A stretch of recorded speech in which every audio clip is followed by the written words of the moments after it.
Hola, ¿cómo están? Muy buenos días. Le damos la bienvenida a este subprograma Consultorio Fiscal. En esta ocasión, pues vamos a continuar con la segunda parte del tema que iniciamos la semana anterior, relativo a las publicaciones de sociedades mercantiles en el portal que administra la Secretaría de Economía. Ya la semana anterior hablábamos de que este portal inició mediante un decreto que se publicó a mediados de 2014, pero entró en vigor a mediados de la segunda mitad de 2015. Desde entonces, pues las sociedades mercantiles tienen que alimentar este sistema de publicaciones con una serie de avisos que, pues, muchos de los cuales son obligatorios en términos de la legislación mercantil y que, pues, de no hacerlo derivan ciertas consecuencias jurídicas, incluso fiscales, que pues pueden poner en problemas a la propia sociedad. Entonces esa va a ser nuestra temática de este programa y les recordamos que, como siempre ya es costumbre, nuestra facultad, la Facultad de Contaduría y Administración, va a obsequiar 4 suscripciones digitales semestrales a la revista Consultorio Fiscal. Estas 4 suscripciones se van a obsequiar 2 a las personas que se comuniquen por redes sociales y 2 a las personas que se comuniquen por vía telefónica, y en ambos casos pues que respondan correctamente a la pregunta que haremos en el transcurso de este programa. Así es que manténganse atentos, revisen los números que van a aparecer en su pantalla para que se comuniquen por vía telefónica, y si se está conectando con nosotros por redes sociales, pues responda correctamente a la pregunta que haremos en el transcurso de este programa. Antes de iniciar, vamos a hacer una pausa para presentar a nuestros invitados del día de hoy. Aquí los esperamos.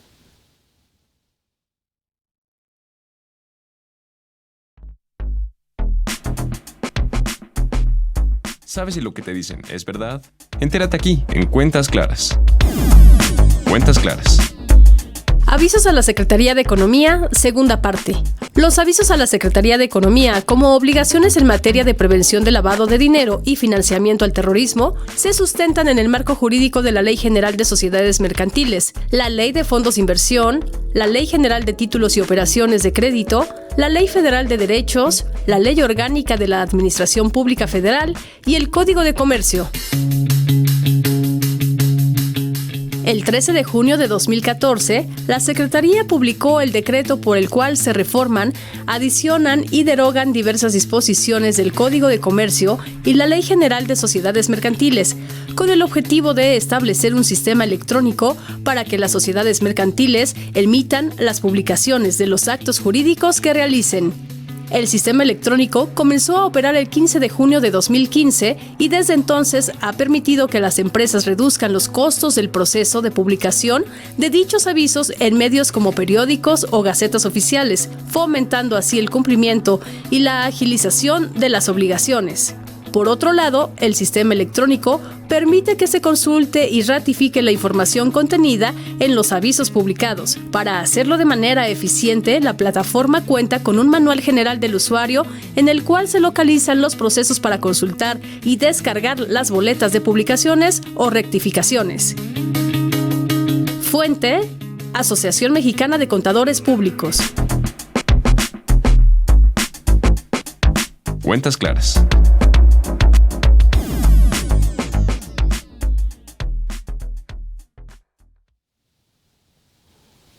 Pues ya estamos de regreso y voy a presentar a nuestros invitados del día de hoy.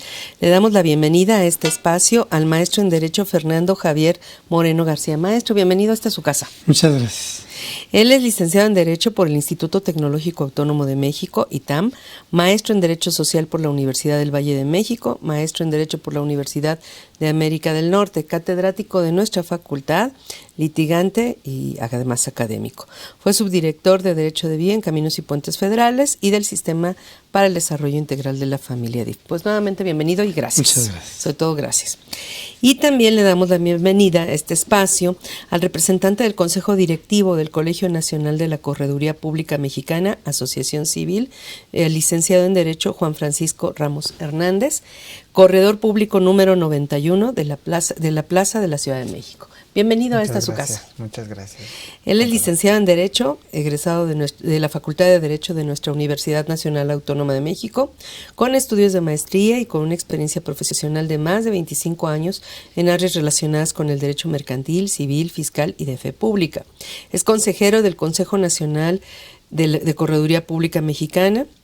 Se ha desempeñado como tesorero durante 3 consejos directivos consecutivos en el Colegio de Corredores Públicos de la Ciudad de México, catedrático de la Facultad de Derecho y de Estudios de Posgrado de Derecho de nuestra institución, y además ha impartido cursos de capacitación a abogados, corredores públicos y notarios. Pues nuevamente bienvenido también y muchas gracias. Muchas gracias. Pues si les parece, antes de iniciar, ya que acabo de presentar a nuestro invitado, que no es de nuestra facultad, ¿qué hace un corredor público? Porque mucha gente no está familiarizada con la labor del corredor público. Son fedatarios públicos, tanto el notario como el corredor, pero como que tenemos más identificado al notario, pero no al corredor y no la distinción de lo que hace con el notario, ¿no? Sí, nosotros contadora como corredores públicos somos agentes de comercio. Entonces, como agentes de comercio tenemos diversas facultades. Por ejemplo, tenemos facultades para intermediar, para asesorar, tenemos facultades, por ejemplo, para hacer avalúos, tenemos facultades para realizar, fungir como árbitros en materia comercial y también como fedatarios públicos. Es decir, el agente de comercio, cuando está precisamente intermediando, cuando está asesorando, cuando está apoyando a un comerciante, a una empresa, pues a veces necesita dar fe pública de los acuerdos a los que se llegaron. Entonces, por eso es que se tiene fe pública. Pero en ocasiones... Ahora es más amplia que la fe pública únicamente. Es que exactamente, siempre pongo el ejemplo de un cónsul. Un cónsul, bueno, realiza sus funciones propias, ¿no?, del Servicio Exterior Mexicano, pero para ciertas ocasiones necesita fe pública, por ejemplo, para hacer un testamento o un poder otorgado en el extranjero. Y eso no lo convierte en un notario. Tiene una función notarial para desempeñar su cargo. Así nosotros también, como corredores públicos, como auxiliares del comercio, como agentes de comercio, pues estamos dotados de esa facultad, porque tenemos que generar la constancia, precisamente la prueba de un acuerdo comercial, pero también asesorar en la parte de la evaluación, porque a lo mejor, pues sí, de lo que estamos hablando el día de hoy, si se va a hacer la venta de una parte social o la venta de una acción, ¿no? Entonces, pues puede ser, oye, ¿cuánto vale? ¿O cómo lo vamos a evaluar? Bueno, ya lo evaluamos y ahora se hizo la operación. ¿Cómo se da precisamente esa certeza? A través de la fe pública, y por eso es que el corredor funge como auxiliar, como agente de comercio y tiene esas facultades notariales, por decirlo, pero no somos notarios, sino agentes de comercio. Pues qué mejor invitado podemos tener, ¿no?, para hablar del sistema de publicaciones de sociedades mercantiles, como su nombre lo dice, son agentes también de comercio, y bueno, pues precisamente tener una opinión también experta en este tema. La semana pasada, bueno, hablábamos de cuándo se generó el portal, y pues antes que nada más quisiera escuchar su opinión. Ya lo comentábamos con el maestro también en el programa de radio, pero bueno, ¿qué pasa si debiendo haber hecho publicaciones, pues no se hicieron? Porque pues la verdad es que muchas sociedades ni siquiera están enteradas de la existencia del portal y no saben todo lo que tienen que publicar. Vamos a suponer que hubiera habido algunos actos que tuvieran que haberse informado a la Secretaría de Economía de manera obligatoria, sin precisar ahorita de cuál en particular, pero que hubiera sido obligatorio y no lo hubiera hecho. ¿Se puede regularizar esta situación o qué pasaría en ese caso? Sí, es decir, la naturaleza de estos avisos o publicaciones tiene diferentes efectos. En ocasiones son efectos, por ejemplo, informativos para los acreedores, por ejemplo, para efectos de una fusión de unas sociedades mercantiles. Bueno, se hace una publicación para que se genere como esa notificación, ¿me explico? Hay otros casos donde esas publicaciones surten efectos muy importantes porque si no se cumplen con esos requisitos, sí pueden generar una nulidad en el acto, como sería, por ejemplo, la celebración de una asamblea en una sociedad anónima, o, por ejemplo, también el ejercicio del derecho de preferencia en un aumento de capital, ¿me explico? Y hay otros casos donde se le tiene que informar precisamente a la Secretaría de Economía, digamos, la composición de los nuevos accionistas, ¿me explico? Entonces, en algunos casos, de manera libre, se puede dar cumplimiento, sin alguna sanción en específico, a este tipo de avisos o publicaciones, pero hay casos muy especiales donde si no damos esos avisos, los efectos obligacionales frente a los acreedores, por ejemplo, pues sí tiene relevancia. Esto es respecto a sus efectos jurídicos y que habría que analizar cada caso en particular. Y en la SAS, ¿no? tiene otras características, porque ahí sí, por ejemplo, ellas están obligadas a dar ciertos avisos. Nada más porque luego nuestro público no sabe qué son las SAS. Sí. ¿Podría aclararle, por favor? Sí, son sociedades anónimas por acciones simplificadas, ¿no? Tienen ese régimen, este tipo de sociedades, y son sociedades que se constituyen de forma electrónica, viven de forma electrónica. Y todo se hace a través de la Secretaría de Economía, todo se hace ¿no? a través de este portal, así es. Sí, es una sociedad por acciones simplificadas. Que puede estar formada inclusive por una sola persona. Por un solo socio, a diferencia de cualquier otra, de las ¿no? demás sociedades mercantiles, ¿no? Sí, así es. aunque requieren, nada más un límite de ingresos.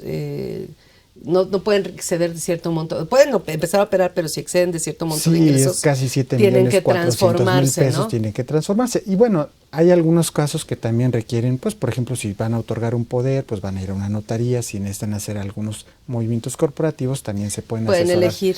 Se pueden apoyar en los corredores públicos, me explico. Pero sí, realmente el portal de economía es el que mantiene el control de este tipo de sociedades, que, como lo dijimos, se constituyen incluso hasta de forma electrónica. Y gratuita.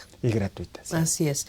Bueno, ahora, entonces hay que revisar cada caso en particular para ver los efectos jurídicos. Los efectos jurídicos de estos avisos son muchas diferentes. veces se puede regularizar, digamos, la empresa, es decir, y no tener ningún por problema, ejemplo, si vamos a hacer un procedimiento de compliance, por ejemplo, y vemos que no hemos dado precisamente estos avisos de la estructura accionaria o de los socios que componen un SDRL, bueno, pues de manera libre se puede realizar, ¿no? Y ya nos vamos poniendo en orden, ¿no?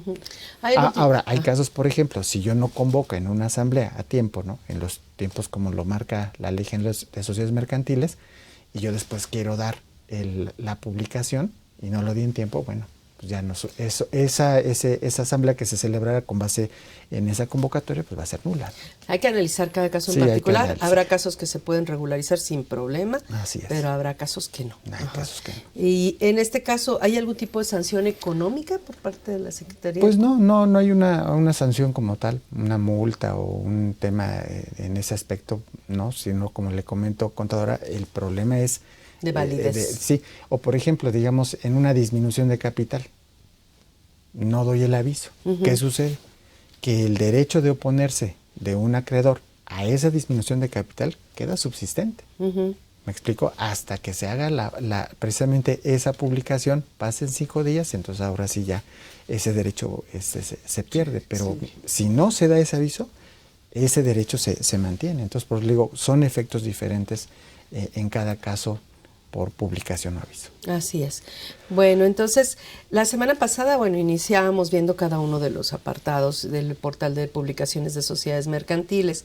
En este caso, por ejemplo, hay uno que nos llama la atención, que es el de convocatoria a asamblea constitutiva.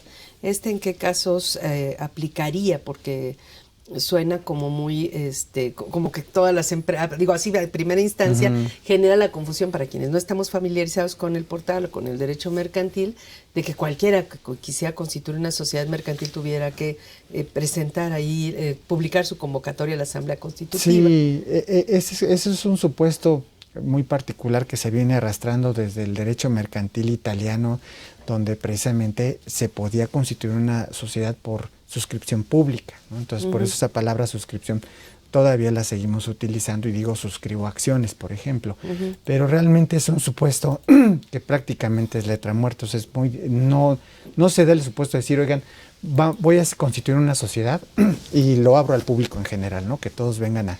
Además no es posible, ¿no? Porque sí, es muy complicado, el la sistema verdad. financiero...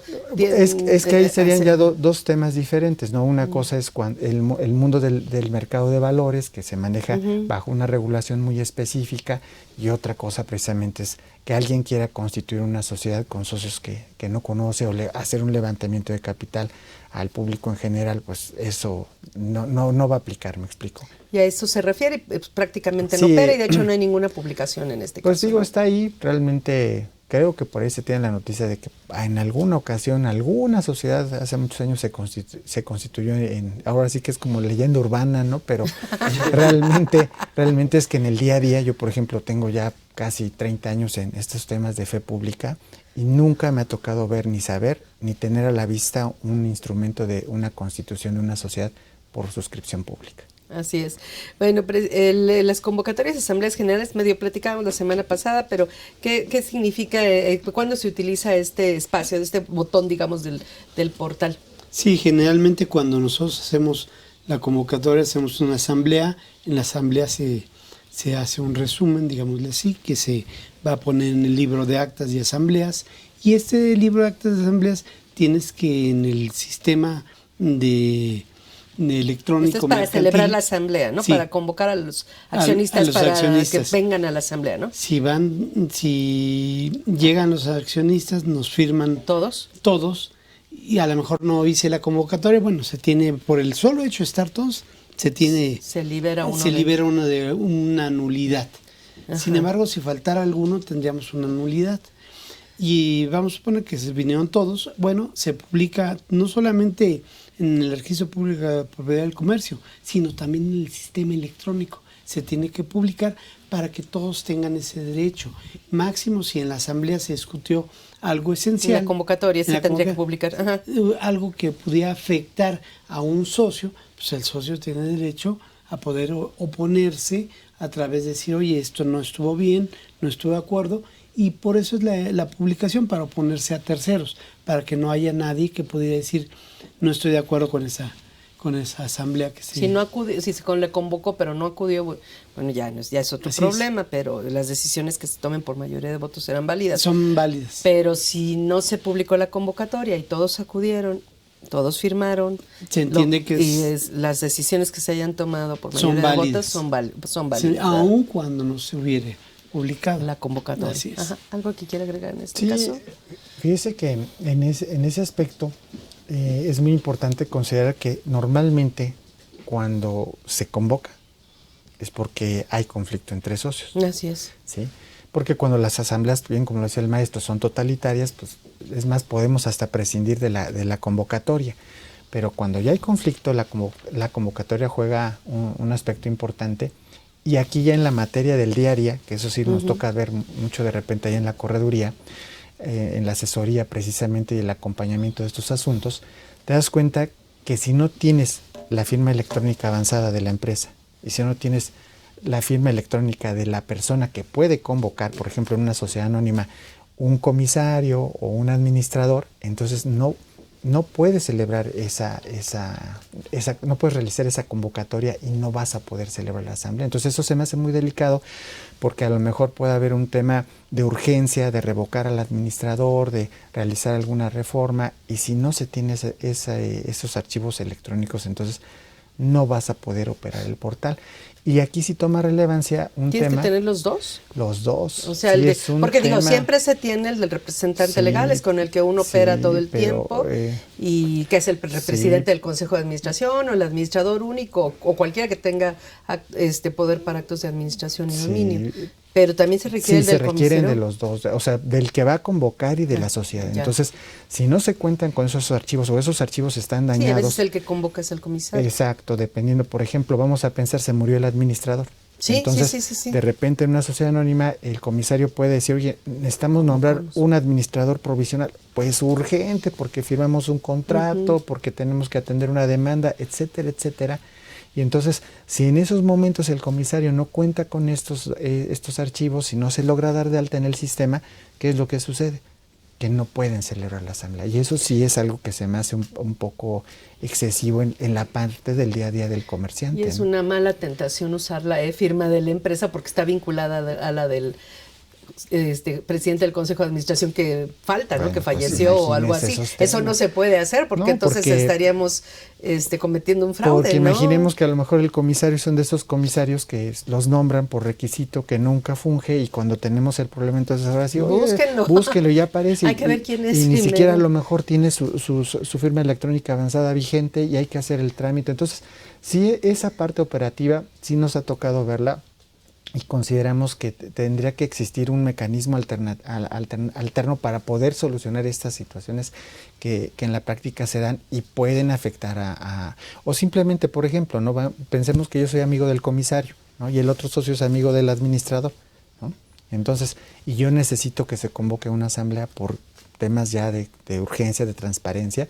Y entonces, pues al comisario no le van a dar la firma electrónica, me explicó, de la empresa, etcétera. Entonces, son situaciones que en el mundo del día a día se presentan. Sería una firma personal del comisario, ¿verdad? Sí, tendría que ser la de él, pero está personal. la de la empresa y esa es otra. Ahora, Pero la de la empresa está vinculada a la del representante legal, o sea, digamos que quien la usa, Claro, quien ejerce, quien materializa los actos Sí, de la sí, por persona moral, supuesto, pues es el representante legal, por eso están vinculados siempre a una Claro, persona por supuesto. física. Pero si falleció, suponiendo que eso fue lo que Eso es sucedió, lo que le digo, ¿no? O hay conflicto. pero entonces tiene que usarse la de firma personal o hay conflicto, del le digo, comisario. o sea, o hay nos conflicto. ha tocado ver de repente que, pues dicen, ¿sabes qué? A ver, pues pongan otra persona, un apoderado que tiene que tiene su firma electrónica, y aunque no sea, pero pues, si el sistema lo lee adelante, porque lo que urge es la convocatoria. Entonces, esas son como malas prácticas Pero que se ¿quién va a empiezan a tocar dar. el poder si el que tenía todos los poderes falleció? A ¿no? lo que me refiero es aquí,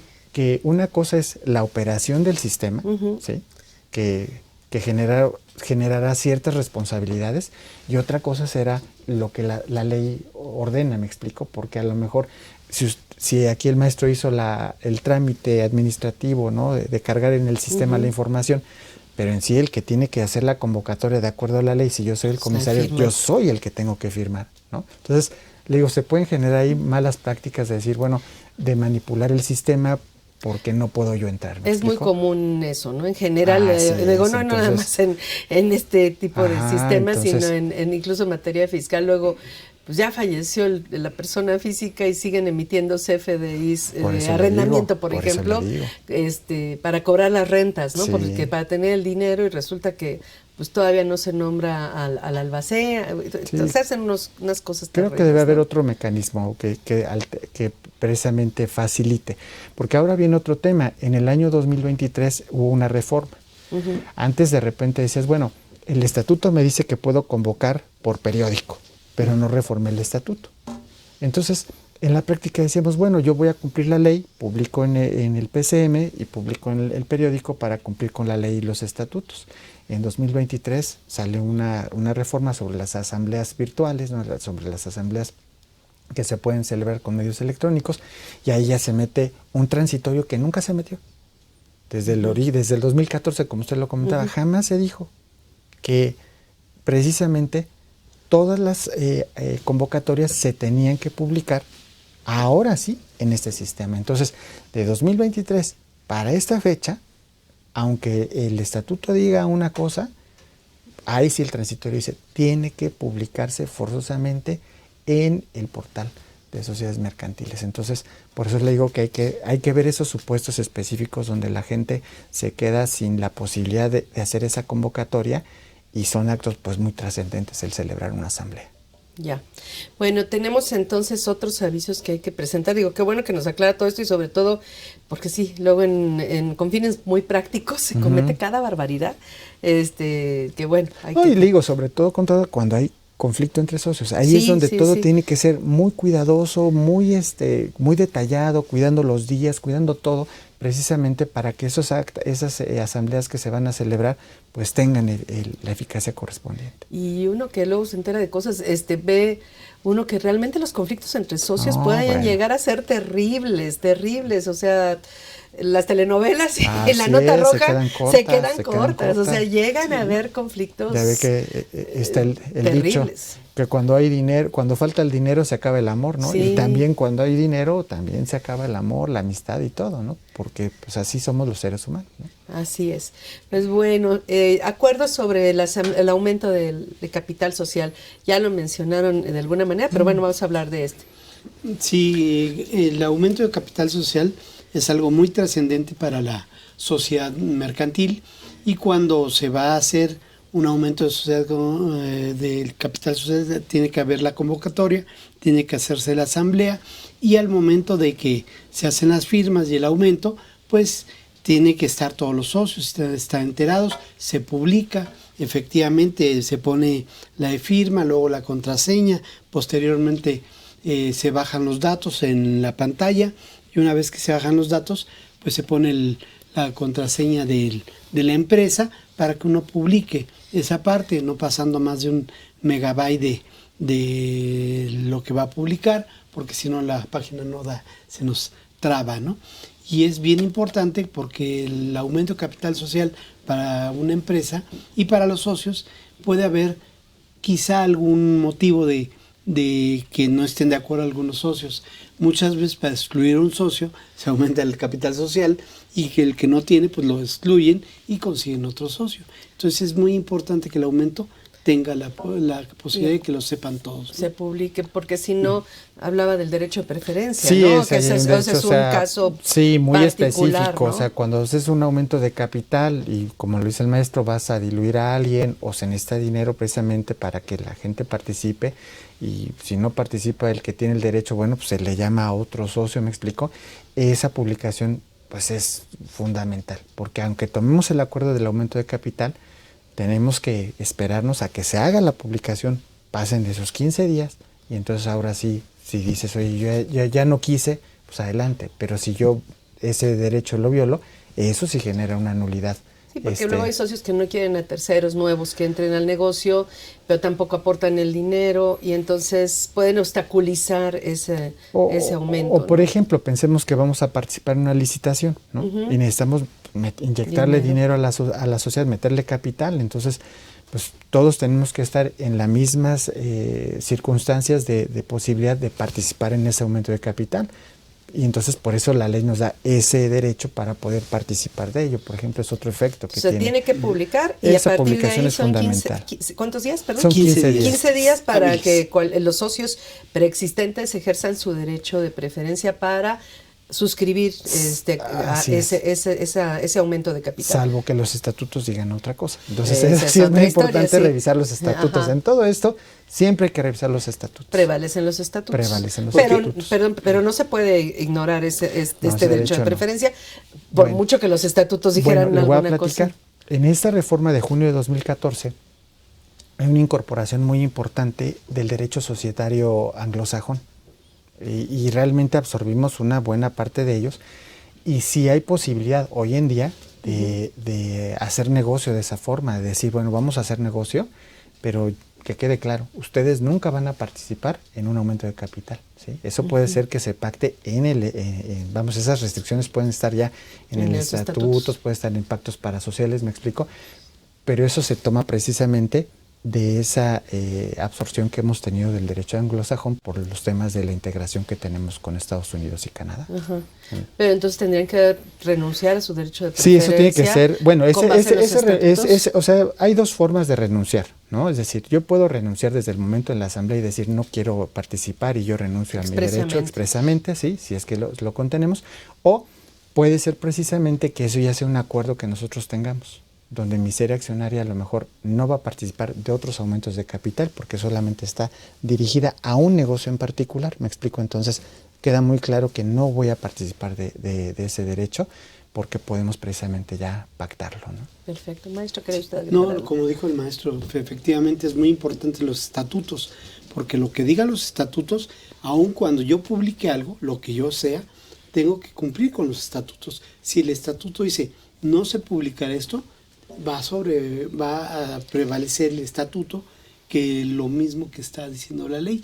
Por eso el estatuto es importante. A lo mejor en el estatuto dice no habrá el derecho tal y se tiene que cumplir este estatuto, o se te ha publicado después de 15 días, tenemos que cumplir el estatuto. De hecho, cuando disolvemos una empresa, lo que disolvemos es el estatuto del convenio de todos los socios.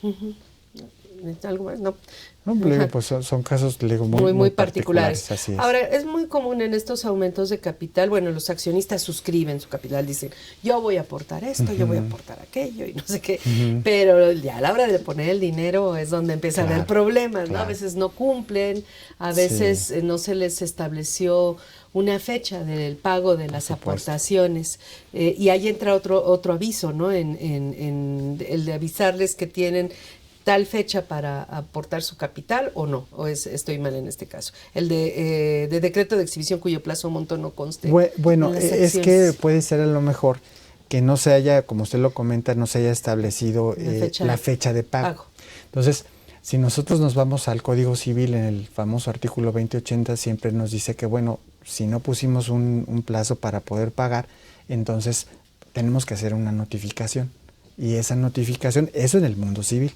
Y a partir de esa notificación, pues pasan esos 30 días y ya se vuelve exigible el pago. Entonces, como le decía, hay casos de algunas publicaciones, de algunos avisos que surten efectos de notificación, ¿no? Este es uno. Este sería un caso. Es decir, no has pagado, entonces se nos pasó. No te puse la fecha. No te puse la fecha de pago, entonces hacemos esta publicación para efectos de que te tengas por notificado, ¿no? Así es. Si no se hace la publicación, aunque se le avise, no, pues entonces no hay requerimiento. Puede hacerse, puede hacerse como considerar que no está notificado. Claro que ahí la ley pone otras opciones, ¿no? Decir, bueno, si no vendemos la acción o anulamos la acción, ¿me explico?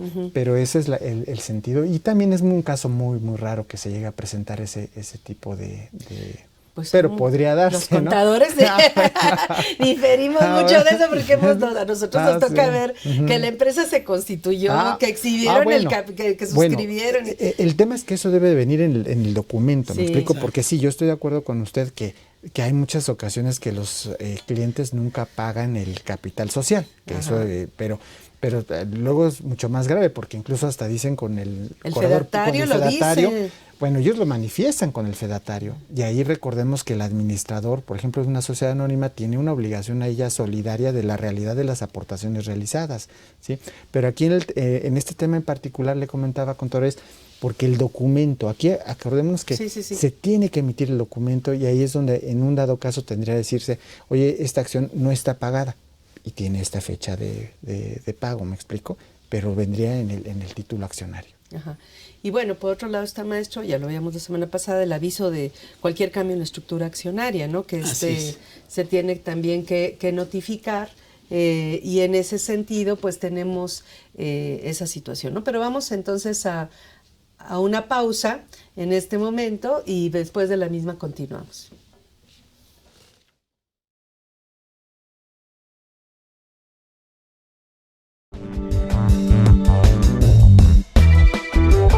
Lo más relevante en pocas palabras.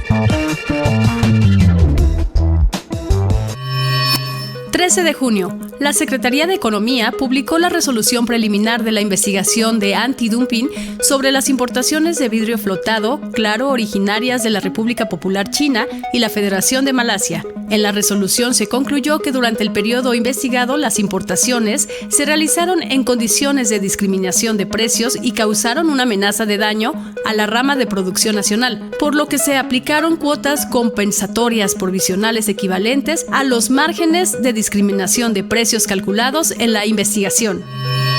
16 de junio. La Secretaría de Hacienda y Crédito Público dio a conocer la resolución mediante la cual se modifica el anexo 5 de la diversa que establece el mecanismo para garantizar el pago de contribuciones en mercancías sujetas a precios estimados por la misma Secretaría. Las modificaciones a los precios estimados según las fracciones arancelarias se pueden consultar en el Diario Oficial de la Federación. Recuerda que la fecha límite para que las personas físicas con actividad empresarial cumplan con el pago de utilidades a sus trabajadores es el día 29 de junio.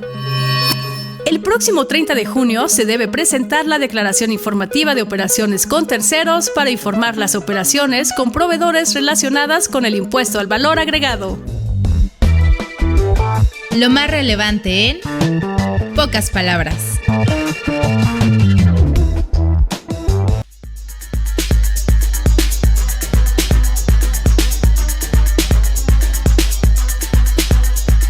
En su edición 858, correspondiente a la segunda quincena de mayo de 2025, Consultorio Fiscal, como siempre, contiene interesantes artículos de corte fiscal, jurídico, laboral, contable financiero y de prevención de lavado de dinero.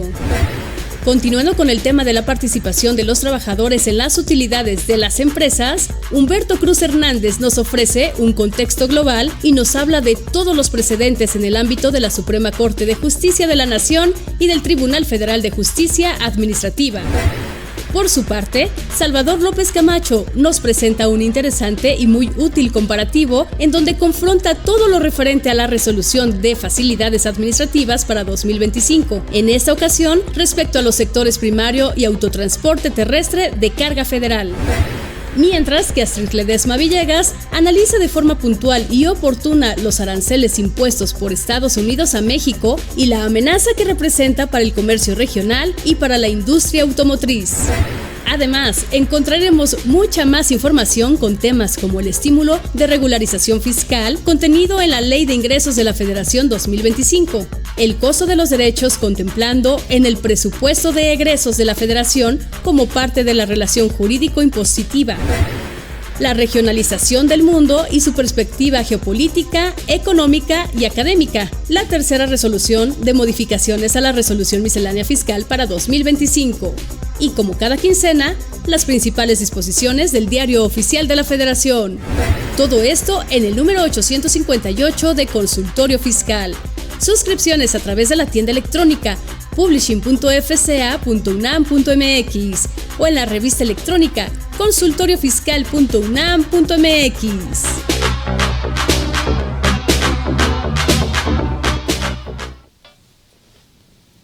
Bueno, ya estamos de regreso. Tenemos algunos saludos de Juan Carlos Calleja Flores. Envía saludos y los felicita por el tema. Tenemos una pregunta de José Luis Sánchez Oropesa, maestro Moreno.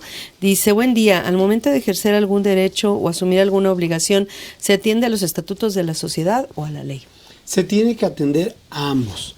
Primero a la ley y por supuesto a los estatutos.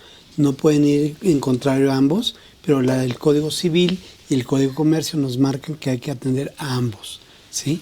Y por supuesto, hubiera alguna contradicción, primero hay que ver qué es la interpretación más adecuada conforme a la ley y conforme a los estatutos. Perfecto. ¿Cuál sería, bueno, antes de continuar, díganos qué pregunta le haría a nuestro público para que obtenga una de estas 4 suscripciones digitales a la revista Consultorio Fiscal? ¿Cuál sería el efecto de no hacer la publicación con todos los socios? La publicación de la convocatoria a una asamblea general. Ajá. ¿Cuál sería el efecto? Si los socios no acuden a la asamblea y no se publicó la convocatoria. Es correcto. Perfecto. Pues ya oyeron nuestra pregunta. Llámenos a los números que aparecen en pantalla o comuníquese con nosotros a través de redes sociales y responda correctamente a esta pregunta y llévese una de estas 4 suscripciones digitales que obsequia nuestra facultad, la Facultad de Contaduría y Administración. Bueno, hablábamos de lo que nosotros vivimos los contadores, porque si nos llegan las sociedades que dicen que aportaron tanto capital y nomás no vemos el dinero por ningún lado, y bueno, ya platicamos de esto. Entonces hablábamos de los aumentos de capital, pero también ahora vienen las reducciones de capital, ¿no? Es correcto. También esas reducciones de capital No pueden exceder más de 2/3 partes del capital, porque podría venir un tercero a decir, oye, esta empresa no tiene el capital social, y podría pedir la nulidad de esa empresa. 2, se tiene que hacer la convocatoria, se hace la asamblea, obviamente, con todos los socios, y se les tiene que notificar para que los socios estén notificados de esa resolución de disminución del capital social. Se hizo mucho en el COVID, principalmente porque no había ventas y pues tenían que sacar dinero para poder solventar todas las obligaciones que tenían las empresas. Actualmente pues digamos que no es así, pero sí hay reducciones de capital social. Ajá. Sí, por ejemplo, digamos que hoy en día puede hacerse que a lo mejor yo pueda ejercer un derecho de retiro, de separación, ¿no? De acuerdo al negocio al que tengamos. Y se diga, sí, pensemos que no es que fuimos felices para siempre, ¿no? Sino que yo estoy por un proyecto en particular, construimos el edificio aquí en Coyoacán y ahora yo me quiero ya retirar, ¿me explico? Entonces puede pactarse eso en el estatuto y entonces ¿eso qué generaría? Bueno, un reembolso, ¿me explico?, de mis aportaciones realizadas, de mi capital social, y bueno, dentro del acta de asamblea que tendría que preverse justamente esa publicación del artículo 9 de la Ley General de Sociedades Mercantiles. ¿Para qué? Para que si algún acreedor siente que está afectado en sus derechos, pide entonces la oposición a ese acuerdo, ¿me explico? Por eso es importante dar ese aviso, de generar esa publicación, porque de lo contrario entonces ese derecho se queda ahí pendiente de poder ejercer por cualquier acreedor de la sociedad que se sienta afectado por esa disminución de capital. Ajá. Y en ese caso, por ejemplo, cualquiera se puede ir, represente lo que represente, simplemente el capital, si era 1 millón, y puede volver 100,000, si es que se fueron 9 de 10, ¿no? Por ejemplo. Sí. Bien, en ese caso, obviamente la estructura de las deudas, el capital contra los activos que tiene la sociedad va a cambiar. Y sí, pues algunas, por ejemplo, un banco que podría decir, no me gusta cómo queda la estructura financiera. Un acreedor que diga, ya siento que no vas a poder pagar. Ese capital social implica una garantía, por eso se tiene que integrar. Entonces, si yo veo que contratamos y tenías un capital de 50 millones de pesos y de repente lo vas a bajar a 50,000 pesos, pues yo voy a ser el primero que me voy a oponer y voy a decir, ¿sabes qué? Me opongo a ese acuerdo de disminución de capital, porque bueno, pues mis derechos se están viendo. Si no se publica, ¿qué pasaría? Si no se publica, mi derecho subsiste. Sí. Ese es el tema. Porque el efecto de la publicación es que se va a precluir el derecho del que se va a oponer, y entonces al yo publicarlo ya tengo un término para que se precluya, pero al no publicarlo entonces va prolongándose en el tiempo, y en el momento que yo le notifique, en ese momento... Si es que se entera, pero bueno... Sí. No, por eso es que tiene que estar esa publicación. El tema, pero si se entera, aunque no lo publicaron... Suponiendo que usted fuera la acreedora, ¿no? Y nosotros disminuimos el capital, yo me salí de la sociedad, ¿no? Y ahí usted siente que precisamente ya afectamos sus intereses, entonces... Pudo haber pasado ya 1 año de ese acuerdo de disminución de capital, y usted al revisar el portal dice, oigan, yo no veo el aviso de disminución de capital. Tengo 5 días para oponerme. Puedo oponerme desde el momento en que se toma el acuerdo hasta 5 días después de que se hace la publicación. No se ha hecho.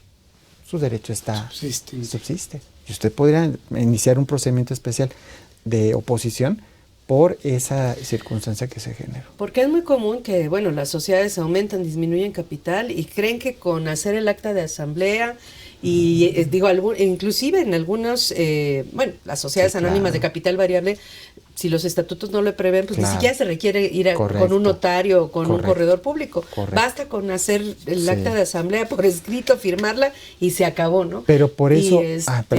y creen que con eso es suficiente, que cuando mucho acuden al fidatario, ¿no? Si es que ocurrió. Pero creen que ya cumplieron con eso. Por ejemplo, a mí me ha tocado ver de repente líneas de crédito donde el banco, por ejemplo, si le presta a una sociedad, sí le pide que del capital variable pase todo a capital fijo, precisamente para que se respeten esas formalidades que son propias de la disminución de capital y se mantenga ese derecho que puede ejercer precisamente un acreedor en el supuesto de la disminución. Y aquí cuando hablamos de acreedores, maestro, porque uno puede pensar que estos temas son exclusivos de empresas y demás, pero en acreedores estamos hablando de personas físicas. Si yo puedo ser el que les vende papelería y soy Juan Pueblo y pues me interesa porque a lo mejor no me van a cumplir, ¿no? Así es, incluso como decía el maestro, podría incluso, no solamente en el aspecto civil, sino en el aspecto penal, porque podría ser una tentativa de fraude, de alguna manera, porque el hecho de que publiques un acuerdo de disminución de capital y le afecta a terceros, porque ya no vas a poder cumplir con tus obligaciones, podría pensarse que es con el afán de ocultar causar un daño. y de causar un daño a tus correcto. proveedores, a o tus me voy, acreedores. me llevo el dinero, me lo gasto y después digo, pues a ver cómo le hacen, ¿no? Pero ese es un gran problema. Entonces es muy importante publicar estos acuerdos sobre disminución de capital y obviamente cualquier aumento de accionistas, cambio de acciones, etcétera, hay que avisarlo a la Secretaría de Economía y al SAT. Porque eso es obligatorio, ¿no? Bueno, entonces tenemos estos acuerdos, la empresa sigue su vida, puede llegar a transformarse. ¿Qué podría transformarse? Por ejemplo, una SA, podría transformarse a otro tipo de sociedad, etcétera, ¿no? Tenemos la SAS, por ejemplo, que el monto máximo de un ejercicio fiscal son 5 años. Pero vamos a suponer que la SAS le fue muy, muy bien, pues tiene que transformarse a una a lo mejor sociedad ingresos, responsable, ¿no? Se refiere a los limitada, ingresos, perdón. a los ingresos. Ajá, sí. Entonces hace una convocatoria, hace un cambio de transformación para pasar de una SAS a pasar a una sociedad anónima de responsabilidad variable o una SAS X. Una sociedad anónima. Una sociedad anónima. Entonces tiene que transformar esa sociedad porque de alguna manera la otra es muy chiquita para el cúmulo de trabajo que tienen y de ingresos que va teniendo, y por ende es importante que ese tipo de asambleas y de resoluciones se tengan que hacer la convocatoria, no solamente en el registro público de la propiedad de comercio, sino también en el sistema de electrónica. Ajá. Nacen con 5 millones de pesos de ingresos, ¿no? El texto original de la ley, pero se va actualizando. Ahorita está en cuánto? Casi 7 millones 400. Ajá, en términos de la Ley General de Sociedades Mercantiles. Sí. Y en términos fiscales, bueno, ahí pueden tributar hasta 35 millones. Bueno, ni pueden, las obligan. Ahí está el régimen simplificado de personas morales, con algunas salvedades, ¿no? Pero entonces a eso se refiere, la transformación de un tipo de sociedad mercantil en otra. O puede ser a lo mejor que el estatuto de esa SAS ya está muy apretado, ¿no? Y a lo mejor necesita ya levantar capital y está ya viendo una SAP y entonces pues está llamada precisamente a hacer esa transformación, ese cambio de estatutos y siguiendo el procedimiento que nos dice la ley, bueno, pues esos avisos se tienen que subir, hacer esa publicación. Subir al portal. Sí. Perfecto. ¿Por una sociedad civil podría transformarse en una sociedad mercantil? Sí. Y también se haría... Bueno, ahí es diferente porque la sociedad civil está regulada en el Código Civil y sí prevé que las sociedades civiles que adopten la forma de sociedades mercantiles se rigen por el Código de Comercio, pero ese es un procedimiento ya diferente, ¿no? Ajá. Porque ahí sí, en el mundo de las sociedades civiles y asociaciones civiles, no existe un portal como este. Así es. Sí, entonces es diferente. Tendría que liquidar esa sociedad civil y después o sí puede transformarse, puede tomar un acuerdo de transformación, nada más que, por ejemplo, aquí sí hacemos una transformación, como lo decía el maestro, al publicar yo ya notifiqué, ¿me explico? Pero él dijo muy bien, pero en ciertos casos, sobre todo en el cambio de una sociedad civil a una sociedad anónima, pues quizás sí tendría ya que hacer una notificación, ¿no? Por lo menos privada, decir, oye, ya no soy la sociedad civil, ahora soy la sociedad anónima, para que pues tengas conocimiento, ¿no? Digo, son casos muy específicos, ¿no? Bueno, hay muchos avisos que hay que presentar sobre fusiones, escisiones y otras cuestiones que ya son muy específicas. Pero fíjense, en una fusión a lo mejor sí vale la pena comentar esto, porque cuando se hace una fusión de sociedades, ¿qué sucede? Que los acreedores de estas empresas y los deudores sí pueden ver afectados, ¿me explico? Entonces, sobre todo, ¿a quién le voy a pagar si esta empresa va a desaparecer, ¿no? Y si todo su patrimonio va a quedar en otra empresa, entonces, ¿yo a quién le tengo que pagar? Por eso esos informes toman su relevancia. Así es. Así es. Bueno, y en este caso, La semana pasada el maestro comentaba, y lo dice la ley, que se pueden publicar los estados financieros y sus notas, ¿no? Que por cierto quiero recordar y aprovechar que los estados financieros que menciona incluso la ley de sociedades mercantiles son los 4 estados financieros básicos, que la mayoría de las empresas no realizan los 4 estados financieros, y pues es un problema de incumplimiento de ley, ¿no? En general, ¿no? Pero bueno, eso es opcional, ¿no? Presentar, sí, es optativo publicar. Presentarlo, Uh-huh. publicarlo. A veces algunos socios, por alguna circunstancia particular, personal o algo, no quieren que se publique. Muchos arguyen que es cuestión de datos personales, que podría ser sujeto de algo, ¿no? Y por eso es opcional, la ley no te lo marca como obligatorio, pero sí es opcional presentarlos. Creo yo que para efectos de un crédito, para efectos de salud de una empresa, es bueno publicarlos. ¿Algo que quiera agregar en este caso? Pues digo que ahí, por ejemplo, son casos de publicaciones que no generan sanción, ¿no? Uh-huh. Que no generan en principio algún tema, pero sí, como bien lo dice el maestro, un tema de compliance, pues es importante cumplirlo, ¿no? Así es. Bueno, y entonces llegamos a la liquidación de la sociedad, digo, saltándome algunos otros temas que muy particulares como fusiones, decisiones que pudieron haber pasado en la vida de la sociedad. Hay 2 procedimientos, digamos, para liquidar una empresa. Sí. El procedimiento tradicional y el procedimiento simplificado, ¿no? Que es el que maneja directamente en el portal. ¿De cuál nos quiere hablar, maestro? El que usted decide. Si quiere, empezamos por el del tema. Ajá, que el del sería simplificado. Simplificado, que lo regula el artículo 249 bis, 249 bis, fracción primera, donde establece que, pues, cuando se quiere hacer una convocatoria para una asamblea de liquidación, se hace la asamblea, deciden los socios que van a disolver y como consecuencia de disolver, el liquidar, y entonces se hace esa asamblea, se presenta el acta y tenemos que publicarla en el portal. La diferencia de publicar en el portal cuando es una convocatoria, por ejemplo, es que primero va el representante legal y después pone su contraseña, después de la contraseña pone la persona moral. Aquí va a ser un poco al revés, primero va la persona moral, luego pone la contraseña y luego pone la del representante legal. Nada más cambia operativamente esa parte, y al momento de publicarlo, pues lo publicamos con el afán de que se enteren los terceros, de que va a haber una liquidación, y obviamente tenemos que hacer nuestra declaración de liquidación. Final de liquidación. De final de liquidación, y dependiendo del ejercicio fiscal, si estamos el día de hoy, 17 de junio, tenemos que hacer el ejercicio fiscal hasta el 17 de junio. Si hoy se acuerda la si hoy se disolución. acuerda la disolución, pero eso no implica que no tenga que ser pagos provisionales y otra declaración final. Ajá, entonces el ejercicio que nació el 1 de enero de 2025 termina hoy. Terminaría se hoy. presenta una declaración de ese microejercicio. Así es. Dentro de los 3 meses siguientes. Dentro de los 3 meses y el siguientes. 18 de junio empieza otro ejercicio que sabrá Dios cuándo va a terminar. Que puede durar 20 años como Luz y Fuerza, puede durar 30 años como Ferrocarriles Nacionales, o puede ser, aunque la ley marque que debe ser 8 años, pero pues es México y estamos así en muchas empresas. Entonces, en todo el tiempo que yo voy a estar en operación, pues tengo que hacer mi reporte mensual. Y una vez que termine, vamos a suponer que terminó la liquidación en 2020. En 2030. 2030, tengo que hacer mis declaraciones anuales el 17 de enero, como siempre, y terminó en marzo de 2030. Tengo que hacer una declaración final en 2030, claro, reportando los demás. O sea, hay pagos, digamos que hay pagos provisionales muy particulares de 2020, del 18 de junio al donde termina la vida de la empresa en 2030. Pero todo eso es un solo ejercicio y hay que presentar una declaración del ejercicio de todo ese periodo, ¿no? Así es correcto. Ajá. Y bueno, ese es, pero aquí se requieren ciertos requisitos para poder utilizar esta herramienta simplificada.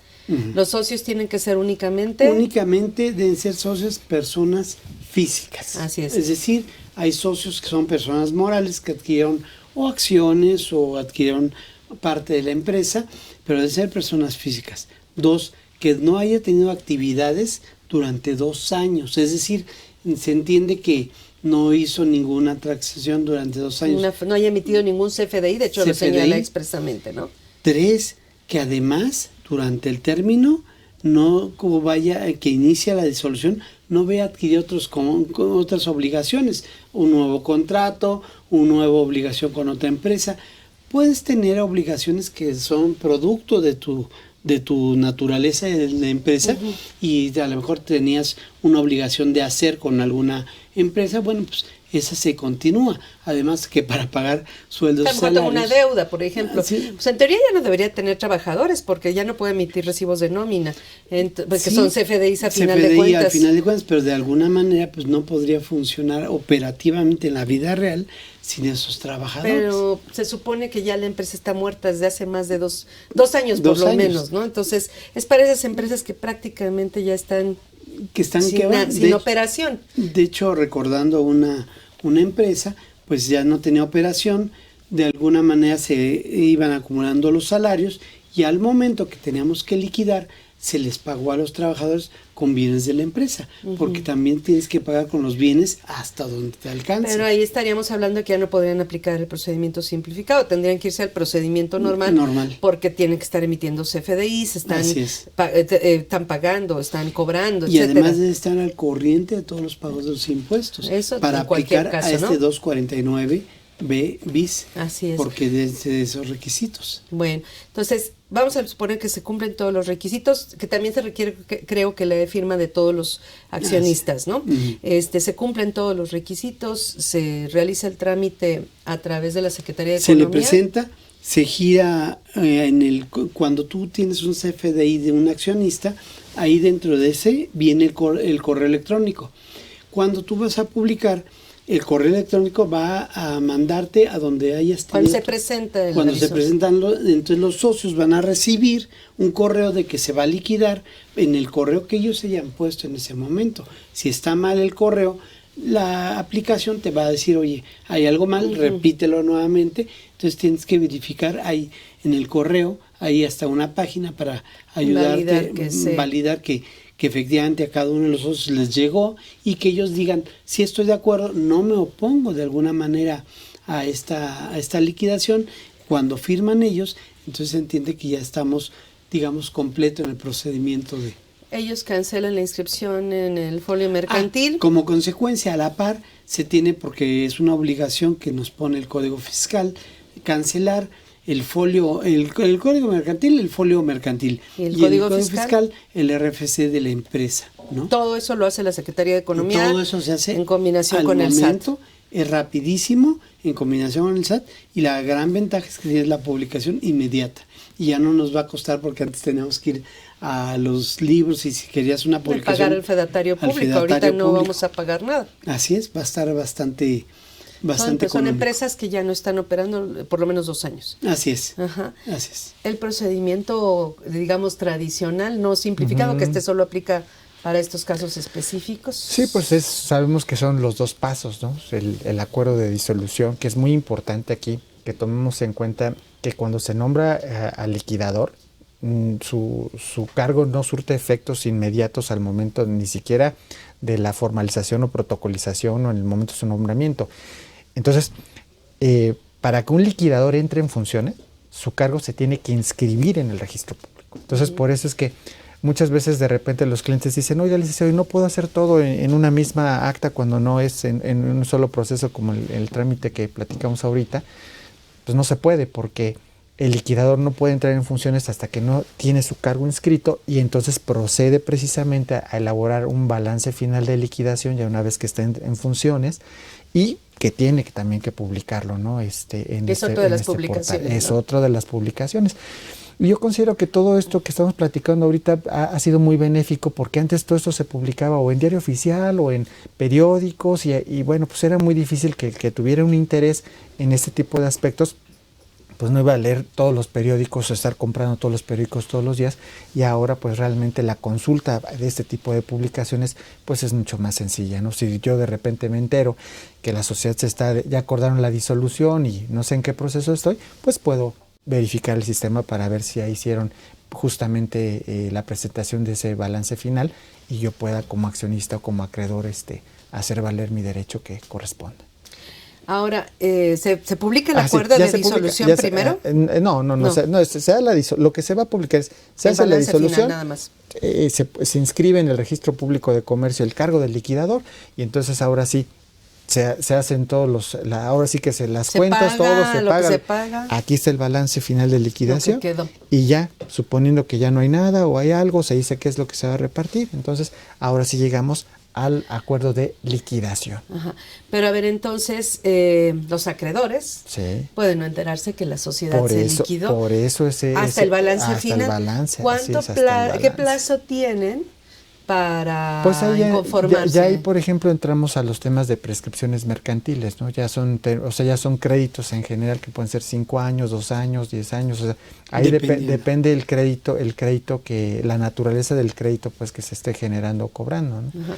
Sí, Pero ya estamos en el balance final de liquidación. por ejemplo, de ahí a que el se código, liquide. el Código de Comercio habla de 5 años, de manera específica entre los temas entre socios y la sociedad, por ejemplo. En esos casos habla un término específico de 5 años. Ahí también falta una claridad en la ley, porque son los 5 años a partir de qué momento. 5 años a partir de que hice la publicación, 5 años a partir de que se inscribió la liquidación en el registro de comercio, ¿me explico? Ahí, bueno, es un tema que también está no tan claro, pero bueno, por lo menos lo que sí pueden llegar a tener los socios y los acreedores es un aviso de consulta para iniciar una reclamación, ¿no? Pero En ¿qué pasa, específico. por ejemplo, entre que se publica el balance final de liquidación y ya prácticamente se cancela el folio mercantil? Bueno, pero eso va a ser, o sea, se publica y ya después viene, o sea, disolución, inscripción balance. inscripción del Ajá, cargo del liquidador. El síndico liquidador. Exactamente, del liquidador. Publicación del balance final de liquidación. Ya con eso ahora sí tomamos el acuerdo de liquidación. Y ahí sí es donde ya se pide la cancelación del folio mercantil y el liquidador puede ir a hacer precisamente Pero a veces no pasan mucho tiempo entre eso, bueno, ¿no? eso va a pasar por lo menos, cuando menos va a pasar, porque también tenemos que tocar la puerta con el SAT. Entonces, sí, pero vamos a tardar, podemos decir unos 3 meses, ¿no? Exagerando, Como unos eso es 3 a lo que meses. voy. Y a lo mejor los acreedores, los proveedores, nunca supieron que se firmó el acuerdo de disolución, nunca supieron que hay un nuevo representante, pero que es el pero liquidador. ahí el liquidador es el que tiene la responsabilidad. Así es. Ajá. Él Yo tiene creo el que problema. Pero, perdón, si no se enteran, ¿qué pasará en ese caso? vamos a suponer que no se enteran, pero la obligación es publicarlo en el registro público de propiedad de comercio y en el sistema. Ajá. Va a ser igual que la otra vez. El derecho va a subsistir hasta en tanto cuanto, desde el acuerdo de liquidación hasta el momento en que se publique, empieza a correr el término. De los 5 años. De los 5 años. Pero a lo mejor ya cuando yo me entere, ya no no hay hay nada. empresa. No, bueno, pero es que ahí también aquí pasa precisamente la figura de la prescripción, ¿no? Es decir, si yo no estoy atento a mi crédito, ¿no? Y ya tengo un crédito líquido y exigible y no lo cobro, pues por eso está la prescripción, porque va pasando el tiempo y dependiendo del tipo de crédito, entonces se va a extinguir, ¿no? Y si ya no hay deudor, porque ya se extinguió, ya se disolvió, ya se extinguió, ya no Pues existe. aquí será un tema, en mi Pues opinión, del liquidador, es el responsable, Así es. ¿no? Habría una responsabilidad Así es. sobre el liquidador, porque el liquidador al momento que lo nombran, porque es un nombramiento que se tiene que hacer y tiene que registrarse como representante legal nuevo de la empresa, el administrador anterior va a ser responsable de una etapa, pero el nuevo liquidador, que es el valiente que se va a inventar eso, va a ser responsable, Sí, ¿no? porque si no hay dinero, No, porque suponiendo hasta que no hay dinero. fiscalmente Sí. que su responsabilidad no, se claro. va. Sí, entonces ese liquidador que Pero suponiendo que están pagados los obligado impuestos solidario, y no, tenemos no, pero- deudas con pero- alguien, sí. ajá, y ya no existe la empresa y el otro nunca se enteró, pues ¿a quién le va a reclamar? Bueno, sería al liquidador. liquidador, Al liquidador, nada más. sí. Y Tendría eso- que ir al registro público de al la propiedad registro para ver a público. quién va a demandar, ¿no? Así es. Por eso es importante estar muy al pendiente de todos los actos de una empresa. Es como si le ponen los cuernos y no se entera, pues ahí está, ¿no? También prescribe, ¿no? Sí, pues es que por ejemplo, alguna vez había un cliente, y bien que lo dijo maestro, el valiente, ¿no? Ingenuo no, también. bueno, sí, esta persona dijo, pues yo voy a cobrar creo que dijo 80,000 pesos. Y entonces me acuerdo que mi cliente dijo, no, es muchísimo dinero lo que dije, mira, ve las responsabilidades que tiene fiscales, es solidario de las contribuciones que no se paguen. Le dije, toda esa responsabilidad, yo la verdad ni porque me pagaras 400 ni 500 aceptaría tu cargo de liquidador.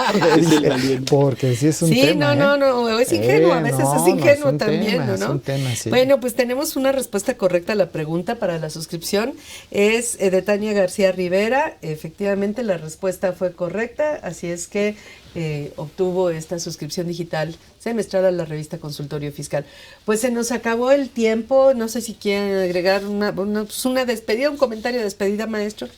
Es importante que todas las personas tengan en mente publicar todos los convenios, porque la empresa entre más sana y más ordenada esté, es mucho mejor.